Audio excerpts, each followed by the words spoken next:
అందరూ ఏదైనా ఒక హ్యాబిట్ని బిల్డ్ చేసుకోవాలన్నా లేదా ఒక హ్యాబిట్ని మానుకోవాలన్నా 21 రోజులు సరిపోతుంది అంటారు కదా. ఎప్పుడైనా అనుకున్నారా అసలు ఎందుకు 21 రోజులు మాత్రమే అని? అది ఎందుకు 30 రోజులు కాకూడదు లేదా 15 రోజులు కాకూడదని? ఈ నెంబర్కి ఉన్న స్పెషల్ ఏంటి? అసలు ఇది ఎవరో ఏదో సెల్ఫ్ ఇంప్రూవ్మెంట్ కోసం ఏదో జస్ట్ ఒక నెంబర్ని ప్రపోజ్ చేశారనుకుంటున్నారు కదా. 21 డేస్ అనేది ఒక థియరీ కాదు. ఈ 21 డేస్లో ఏదైనా ఒక హ్యాబిట్ ఫామ్ చేయాలనుకున్నప్పుడు 21 డేస్లో మన బ్రెయిన్ని రీవైర్ చేయొచ్చంట. చేంజ్ అవ్వాలి అనుకోవడం మోటివేషన్ కాదు, నీ బ్రెయిన్ని చేంజ్ చేయాలి. దీనికోసం ఉన్న ఒకే ఒక ఆప్షన్ 21 డేస్.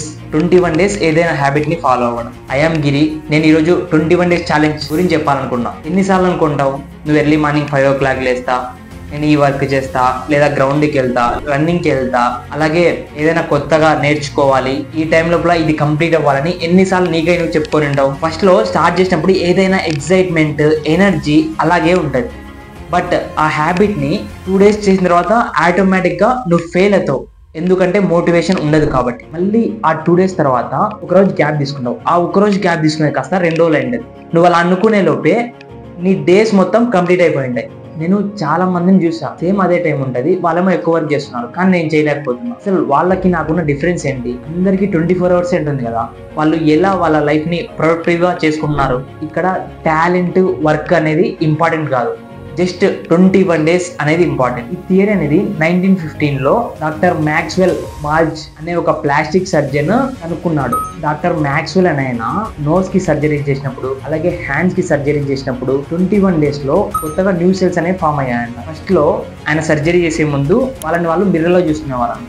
ఎగ్జాక్ట్ 21 డేస్ తర్వాత మళ్ళీ వాళ్ళని మిర్రర్లో చూసినప్పుడు వాళ్ళ ఐడెంటిటీ మొత్తం చేంజ్ అయింది. ఈ అబ్జర్వేషన్ తర్వాత న్యూరో సైన్స్ లో మళ్ళీ రీసెర్చ్ చేసి కొత్తగా కనుక్కున్నదే ఈ 21 డేస్. ఈ బ్రెయిన్ అనేది ఏదైనా ఒక ఛాలెంజ్ తీసుకున్నప్పుడు ఏదో దీనివల్ల నాకు ఏదో ఇబ్బంది జరుగుతుంది అని ఫీల్ అవుతుంది. అందుకు ఏదైనా హ్యాబిట్స్ బ్రేక్ చేయాలంటే చాలా కష్టంగా అనిపిస్తుంది. అయినా కూడా నువ్వు 21 డేస్ కన్సిస్టెంట్ గా ఆ వర్క్ ని చేయడం ద్వారా ఆటోమేటిక్ గా చేంజ్ అవుతుందంట. కొత్తగా నీ బ్రెయిన్ లో న్యూరల్స్ అనేవి ఫామ్ అవుతాయి. ఆ ఓల్డ్ హ్యాబిట్స్ ని బ్రేక్ చేసి న్యూ హ్యాబిట్స్ గా చేంజ్ అవుతాయి. జస్ట్ 21 డేస్ ఛాలెంజ్ తీసుకోవడం కాదు, ఆ 21 డేస్ ఛాలెంజ్ ఎలా చేయాలి, అసలు ఏం చేయాలో తెలుసుకుందాం. నేను ఇప్పుడు ఒక 5 రూల్స్ చెప్తా, ఏదైనా ఒక హ్యాబిట్ ని బిల్డ్ చేసుకోవచ్చు, అలాగే పర్మనెంట్ గా నీ మైండ్ ని షిఫ్ట్ చేసుకోవచ్చు. Rule number 1, win small battles. నువ్వు ఎప్పుడైనా ఏదైనా రీచ్ అవ్వాలన్నప్పుడు ఒకేసారి నీ గోల్ ని రీచ్ అవ్వలేవు.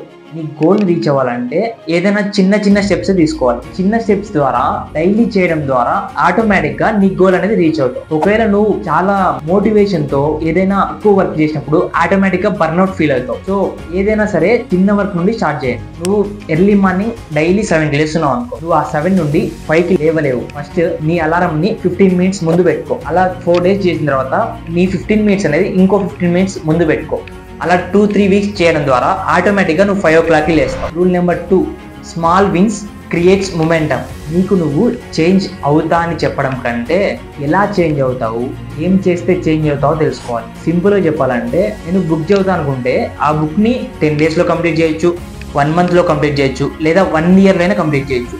ఇలా కాకుండా నేను ఈ బుక్ని 21 daysలో కంప్లీట్ చేస్తానని గోల్ పెట్టుకున్నానంటే ఆ గోల్కి రిలేటెడ్గా డైలీ ఎన్ని పేజెస్ చదవడం ద్వారా ఆ బుక్ని కంప్లీట్ చేస్తా అని మొమెంటం అనేది బిల్డ్ చేసుకోవాలి. స్పెసిఫిక్గా డెడ్ లైన్స్, టైం పెట్టుకున్నప్పుడు నువ్వు రిజల్ట్స్ని చూస్తావు. Rule number 3, cut the noise. Noise అంటే వచ్చేది డిస్ట్రాక్షన్స్. ఈ డిస్ట్రాక్షన్లో ఫస్ట్ బిగ్గెస్ట్ థింగ్ ఏంటంటే నీ మొబైల్. అదెందుకు? టెక్నాలజీ ద్వారా డిస్ట్రాక్షన్ వచ్చింది.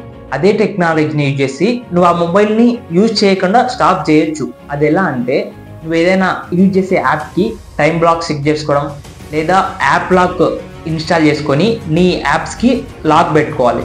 అలాగే ఫ్రెండ్స్, నీకున్న ఫ్రెండ్స్ ఎప్పుడైనా ఫోన్ చేసి బయటికి వెళ్ళామంటారు. నువ్వు బయటికి వెళ్ళాలనుకున్నప్పుడు నువ్వు వాళ్ళకి నో చెప్పాలి. అలా నో చెప్పడం ద్వారా నీ వర్క్ నువ్వు కంప్లీట్ చేస్తావు. ఒకవేళ వాళ్ళతో వెళ్ళావంటే నీ వర్క్ని కంప్లీట్ చేయవు, అలాగే నీ టైం వేస్ట్ అవుతుంది. Rule number 4, gratitude. అందరూ వాళ్ళ దగ్గర ఉన్న దానికంటే లేని దాని కోసం ఆశపడుతుంటారు. ఫస్ట్ నీ దగ్గర ఏముందో దాని మీద ఫోకస్ చేయి. డైలీ నీకు నువ్వు ఒక 10 minutes అలోన్గా కూర్చో, నీ గురించి నువ్వు పాజిటివ్గా చెప్పుకో. అలా పాజిటివ్గా చెప్పుకున్నప్పుడు నీలో నువ్వే మోటివేషన్ ఇచ్చుకుంటావు. Rule number 5, think beyond yourself. నువ్వు ఏదైనా వర్క్ చేయాలనుకున్నప్పుడు వాళ్ళు ఏదో చూస్తున్నారు, లేదా ఎవరో ఏదో చూస్తున్నారు, వాళ్ళు చూస్తేనే నీ వర్క్ చేయాలని కాదు, నీకు నువ్వు నీ వర్క్స్ ని కంప్లీట్ చేసుకో. నువ్వు 5 years తర్వాత ఎలా ఉండాలనుకున్నావు, ఇప్పుడు ఎలా ఉన్నావు అని ఆలోచించు. నువ్వు కరెంట్ సిచ్యుయేషన్లో ఉన్నదాన్ని అలాగే ఫాలో అవుతే నెక్స్ట్ ఇయర్ నువ్వు ఎలా ఉంటావు, లేదా నువ్వు ఉన్న సిచ్యుయేషన్ని చేంజ్ చేస్తే ఎలా మారిపోతావు అనేది క్వశ్చన్స్ వేసుకో. నువ్వు ఈ 21 days క్విట్ అవ్వాలనుకున్నప్పుడు ఒకసారి ఆలోచించు, అసలు నువ్వు ఎవరి కోసం చేస్తున్నావు, నీ కోసమా లేదా నీ ఫ్యూచర్ సెల్ఫ్ కోసమా అని. ఏదో నువ్వు ఎవరినో ఇన్స్పైర్ చేయాలని కాదు, ఒకవేళ నీకు నువ్వు మారావంటే నీ సరౌండింగ్స్లో ఉన్న వాళ్ళు చేంజ్ చేస్తాను. సో మీరు ఈ 21 daysలో ఏదైనా హ్యాబిట్ని బిల్డ్ చేసుకోవాలన్నా, కొత్తగా నేర్చుకోవాలన్నా జస్ట్ చిన్న హ్యాబిట్ని స్టార్ట్ చేయండి. మీరు ఈ వీడియో చూసి వెళ్ళిపోవడం కాకుండా మీరు ఏదైతే కొత్తగా నేర్చుకోవాలనుకున్నారో లేదా హ్యాబిట్ని ఫామ్ చేసుకోవాలనుకున్నారో కామెంట్లో చెప్పండి.